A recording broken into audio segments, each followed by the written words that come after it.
Well, at one point, Pablo Escobar actually put a hit on your life. I said that there was a guy that was more powerful than Pablo, and they call him El Negro. And we brought a lot of cocaine for him. The story goes, and I don't know exactly because it could be a legend, but the story goes that at a Christmas party, he got drunk, El Negro, who was a very decent guy, probably the best guy I ever dealt with. And he made a comment that, yeah, Pablo's got a lot of reputation, but I got all the money. And then the story goes that Pablo had him killed. So Pablo had him killed and had him killed. If Pablo had you killed, he would kill every male in your family, right? Because they could come back one day.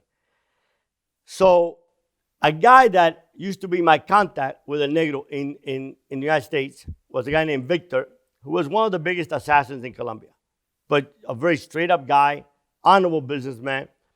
And he called me up, and he's like, I need to bring El Negro's son or brother, 11-year-olds at that time, to Miami because the only house he will be safe is your house. So he came to live in my house, and for 2 years, until one day his mother said, hey, it's okay for him to come back. I'm like, no, it's not. I said, he's going to be safe while he's in my house, but if he goes back, they're going to kill him. Well, she said, oh, I talked, it's all arranged. They took him, they killed him at the airport. So this guy, Victor, had tremendous respect for me. So fast track. We bring the first drug, the first cocaine ever to come from Mexico, from Colombia, we brought it. And we're bringing it, and we're supposed to land in Juarez, Mexico, okay?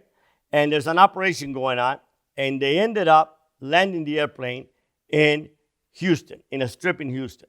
And what happened is we always would send a Mexican, or when it was the United States, we'd send an American with the Colombian pilot, so they would show them how to get here. Same thing that we did for the American. There would be a Colombian pilot that would come to the U.S. and take him so that the American never knew where he was going to go in case he had turned snitch, and the pilot would bring him into the strip. So that was a way to protect. Well, time passes, nothing happened. Then I get a call from Victor. And he said, I need to see you. I'm like, okay. So he said, I'll meet you at Daily Mall. And I go there, and I'm like, okay, so what's up? He's like, we have a problem. I have a contract to kill you.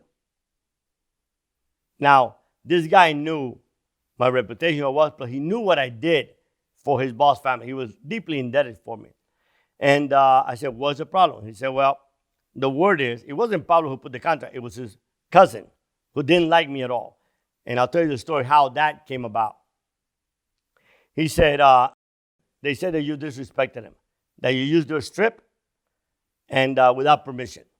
So apparently what happened is when there was someone found out that that strip had been used, the guy that was there in Houston, well, outside of Houston, where the airplane landed, went ahead and told them that I said it was okay to use the strip. I had no clue about any of that.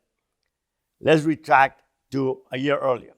A year earlier, Pablo comes up to me and says, I have a great deal. I got a great business idea. I'm like, all right. He said, this is what we're going to do. We're going to start offering insurance on the load.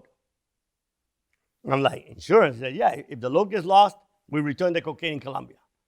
I said, well, we've never lost a load, but why would we do that? He said, because we can charge $10,000 versus $7,000. So if we bring in 300 kilos for people, 500 kilos, that's $1.5 million in just insurance. And I'm like, really, what's the deal? He said, okay, here's the deal. Every third load, we're going to tell people that the load got lost. I'm like, I don't understand. He said, yeah. So I'm going to say that the load went down, and I'm going to return the cocaine to them in Colombia. At this time, cocaine was like $10,000. I'll return the cocaine to them in Colombia, but we're going to already have it in the United States at $40,000. And we didn't invest $1 to get it there. So I looked at him, and I'm like, man, I can't participate. Well, what are you talking about? Nobody gets hurt. I said, I understand that, but it's a lie. I said, and if I join you in this lie, what's going to happen one day when someone tells you something and you're going to believe him because you think that I'm a liar? Well, his cousin didn't like that attitude. He thought that I had a self-righteous attitude. I said, look, you can bring in all the loans you want. You can sell all the insurance you want. Nobody knows me that I'm giving it to him, so I couldn't care less. And they did. I don't know how many insurance that they sold. We never ended up losing a load. And he didn't only do that with me. He did that with everybody he brought in coke with. So we went ahead and then, so I told Victor, get him on the phone. So I mean, Pablo always had a satellite phone. So he gets him on the phone, and I said, look, there's a big misunderstanding here. First and foremost, I had no clue that that was your strip. Second of all, if I did, I would have asked you for it. I'm sure you would have given it to me. I said, third of all, you know something. I don't lie, man. So that was the end of that deal. I don't know what happened to that other guy, the guy in Mexico, but no one ever saw him again. But, you know, and that's what I had tried all my life to go by. That people knew that Jorge Valdes, when he tell you yes is yes, no is no, and that I would die for my word. And there's just, to me, that there was just no value to that. You know, there's no monetary value you can put on integrity. And that's why I look at this world today. People lie, and it's okay to lie. Truth doesn't matter. And I'm like, man, I'm a fish out of water. Because if truth doesn't matter, what matters?